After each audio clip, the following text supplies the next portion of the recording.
किसी पहाड़ियों से घिरे छोटे से गांव में दो बहनें रहती थीं, लिली और रोज। उनकी लालची आंखों में धन की भूख थी। उनके दिल में अमीर बनने की बहुत तमन्ना थी। एक शाम वहां एक रहस्यमयी बुढ़िया पहुंची।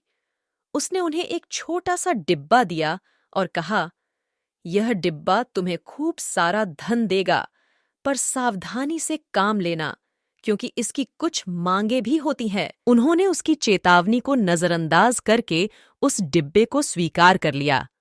उस डिब्बे में चमकते हुए मोती थे, जो में चमक रहे थे, मगर उससे भी उनका लालच खत्म नहीं हुआ और वे दोनों और धन प्राप्त करने के लिए योजना बनाने लगीं। इस तरह दिन और रात बीतते गए और उनकी लालची नजरें और तेज हो गईं। वे और सोने की खोज में अपने परिवार और गांव की भलाई को ध्यान में नहीं रख रही थीं। जैसे जैसे बहनें अपनी लालच और होड़ में जा रही थीं, उस डिब्बे का जादू भी उन पर असर डालने लगा।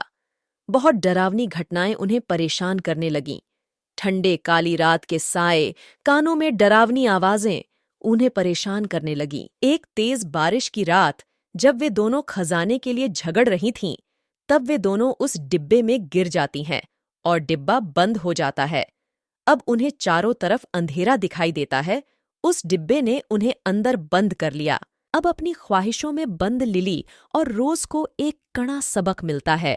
लालच इतना महंगा होता है कि सहना असंभव हो जाता है। डिब्बा बंद हो गया, उनकी भूल का एक मौन संदेश बनकर, जबकि गांव वाले उन बहनों की कहानियां सुनाते रहे जो धन की तलाश में सब कुछ हार गई।